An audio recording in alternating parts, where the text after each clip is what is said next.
Men nervously clutch their weapons in anticipation, and the whole world seems to hold its breath. The Second Battle of France is about to begin.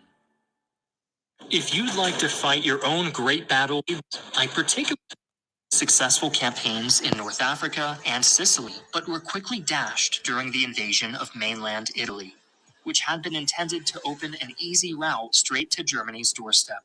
Although initially termed the Soft by Winston Churchill, progress had come to an abrupt halt at the heavily fortified Gustav Line, and Hitler's veteran troops were showing no signs of retreat or surrender. Frustrated by this lack of progress, Allied planners had finally gotten the green light to open their second front.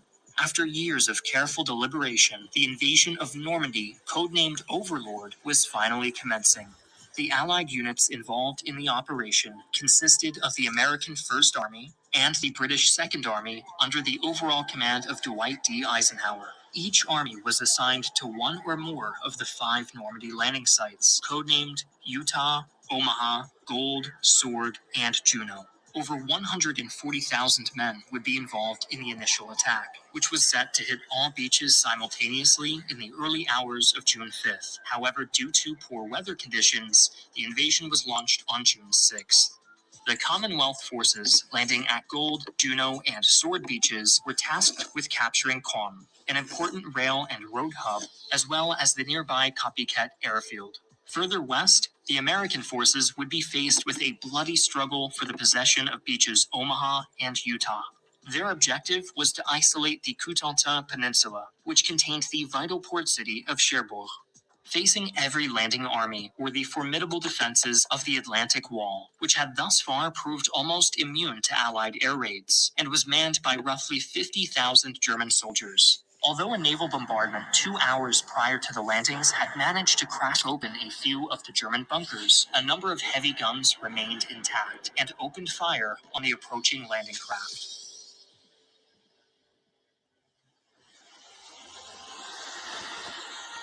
Golden Beach, 6 June 1945. The men aboard the landing craft could only grit their teeth as 88mm shells splashed around them. The Allies had equipped a number of tanks with canvas skirts so they could be dropped in shallow waters ahead of the infantry. But the 6-foot waves rendered these modifications almost useless. Their transports ended up having to dash for the shore and dump precious cargo directly onto the sand, with several sunk by enemy fire and underwater obstacles in the process. Despite all these setbacks, British soldiers rushed the entrenched German positions, equipped with nothing but their small arms. Even though MG-42s shredded whole platoons as they disembarked, the Germans were unable to repel the armored vehicles that had started to make it ashore. It was one of these vehicles that finally silenced the deadly 88mm gun that had been firing all morning. Between the 2 British sites was Juno Beach, where the Canadians would have a chance to prove they were more than just America's polite neighbor. Shallow reefs and minefields made landing difficult, and the nearby coastal villages were heavily fortified.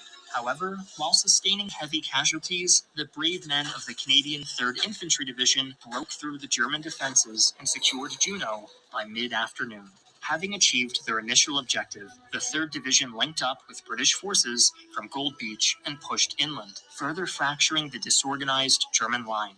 U.S. forces, meanwhile, were not having as much luck from the very moment their landings began at shore and the enemy bunkers. Omaha Beach was the largest to be stormed on D-Day, and the poor weather conditions meant that men often waded ashore only to find themselves in the completely wrong landing zone.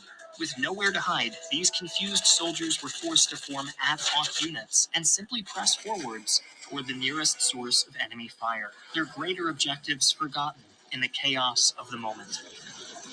Looming over the American landing zones was La Puente du Hoc, a 100-foot or 30-meter tall promontory that housed a network of German bunkers and as many as 6 massive 155mm case-mated guns. While men crawled through the sand below, soldiers of the 2nd and 5th Army Ranger Battalions conducted a valiant assault on the enemy stronghold. The first Rangers reached the cliffs at 7:10 a.m. and began to scale them using the remaining ladders and grapnel launchers. Enemy resistance was fierce, but the Rangers persevered, systematically clearing the bunkers until they reached the huge casemates where the 155mm guns were located. Only then did they discover the futility of their operation. Both guns were missing, removed days earlier after they proved to be a magnet for Allied bombing runs.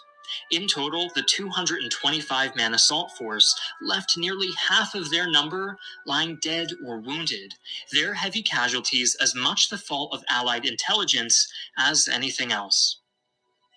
At 8:30 a.m., the first German counterattack struck Omaha, now the most heavily contested of the 5 landing zones. Several more would follow throughout the day, with the most successful occurring around 4 p.m., when the 21st Panzer Division, the only armored unit in the range of the coastline at the time, rocketed through the vulnerable corridor between Juno and Sword. This was, without any exaggeration, the worst-case scenario. No matter how many troops the Allies had landed, they still lacked the firepower to deal with this new threat. Unfortunately for the Germans, this counterattack would be foiled by various factors, which the Allies had been manipulating in anticipation of D-Day. Before we continue to the action, let's pull back a bit and explore a few of these ruses. In April 1944, Allied planes began an intense bombing campaign against German positions in France. With the Luftwaffe occupied in the east, Allied aircraft outnumbered their Axis counterparts by more than 30-1. Allied aviators successfully damaged coastal artillery emplacements and airfields, as well as rail, bridge, and road networks frequently used by the Wehrmacht. However, the Allied bombing campaign was as much about misdirection as it was about destruction. Operation Fortitude was designed to convince the Germans that the Allies would land in northeastern France. As part of the even larger Operation Bodyguard, Fortitude involved false diplomatic communications, false news stories, and the manipulation of known. The Allies even constructed an entire decoy army near Dover. Known as the First United States Army Group, this fictional formation was led by none other than General George "I slap the PTSD out of my soldiers" Patton. As a result, the Axis wasted valuable time and resources fortifying positions near the Pas-de-Calais, and even as far away as the coast of Norway. Men of the 21st Panzers found themselves standing alone and unsupported as the singular armored division available during D-Day. German Field Marshal Erwin Rommel had foreseen this possibility and had argued that all 10 panzer divisions in France be stationed as close to the coastline as possible.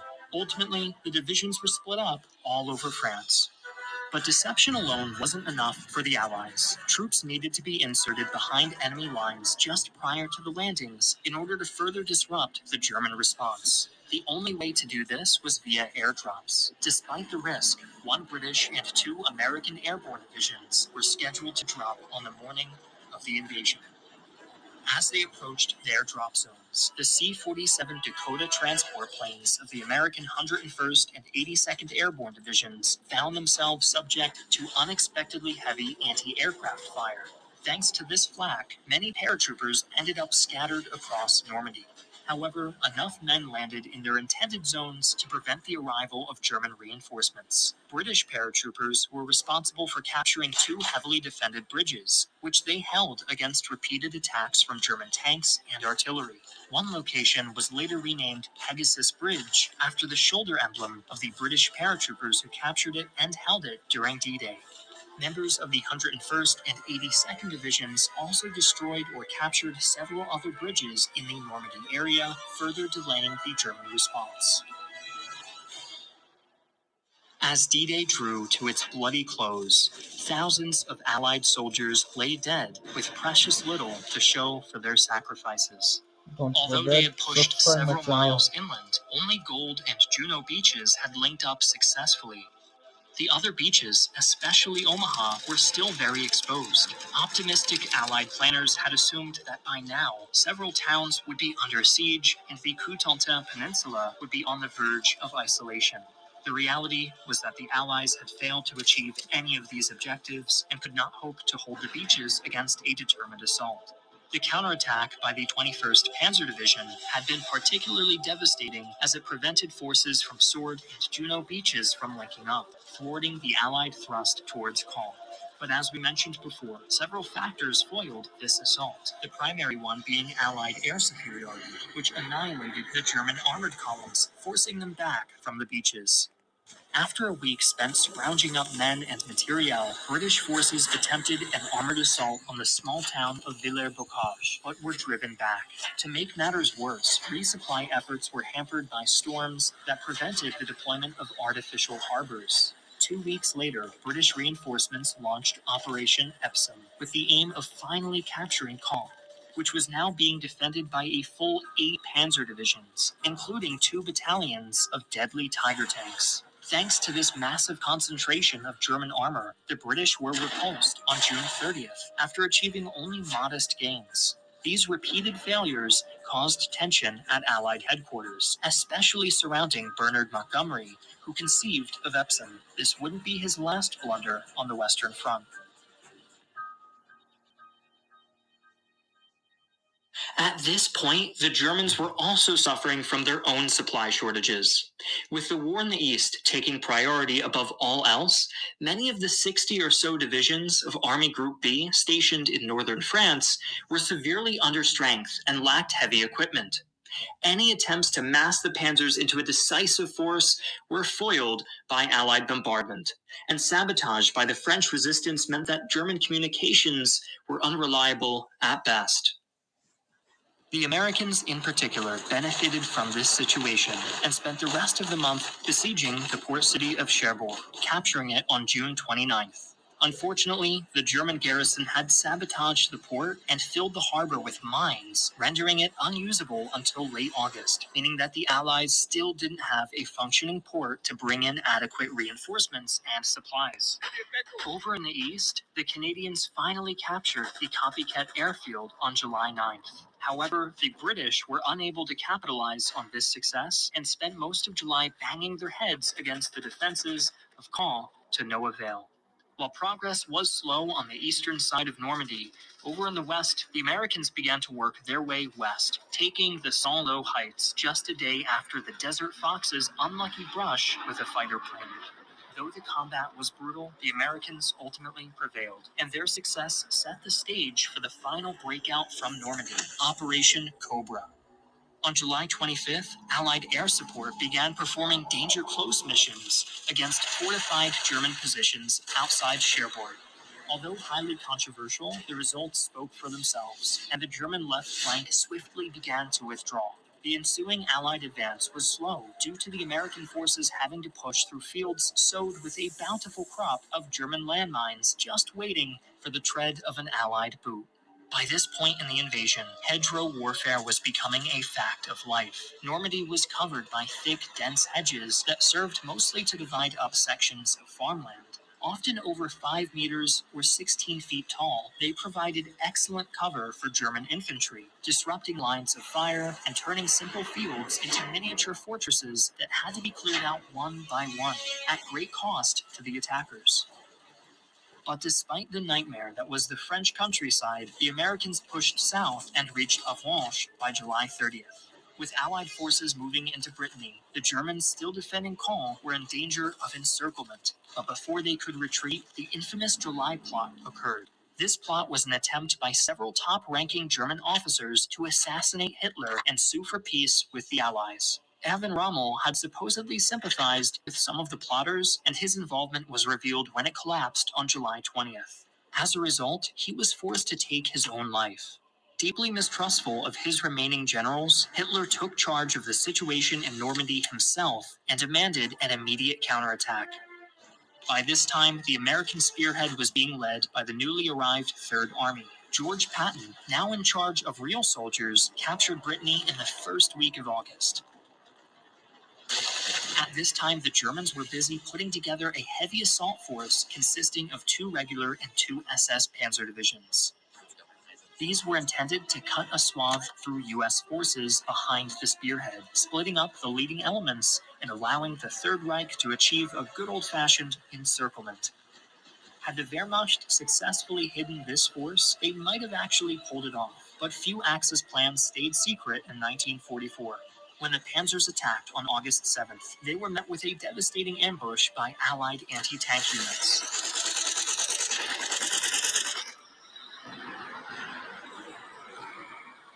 Seizing the opportunity to meet up with Patton's forces, Montgomery's forces in Normandy began a new offensive to the west of Caen. In just a few short days, the tables had turned, and the forces initially meant to encircle the Allies now found themselves the victim of an identical maneuver. Despite his best efforts to throw the Allies back into the Channel, Hitler slowly began to accept the situation in France and finally approved of a retreat. As the Allied forces converged, it became clear that the only chance for the survival of the two German armies in Normandy was an escape through Falaise, held by a single Polish armored division. Outnumbered, the Polish fought valiantly, and although they failed to stop the full German retreat, they successfully contained nearly 50,000 German prisoners and forced the Germans to abandon most of their heavy equipment. This was a decisive moment. There was no longer any question of Allied superiority in northern France. Normandy had fallen, and the road to Paris lay open. But before we discuss Paris, let's not let Operation Overlord completely overshadow another massive battle that was brewing on the Western Front, the invasion of southern France, also known as Operation Dragoon. This had originally been meant to coincide with Overlord, and both were topics of discussion during the Terran Conference of 1943, attended by all three Allied leaders, Churchill, Stalin, and Roosevelt. Stalin had been enthusiastic about these plans, while Churchill fervently believed that Allied resources would be put to better use invading the Balkans to link up with Soviet forces and prevent a communist monopoly in Eastern Europe.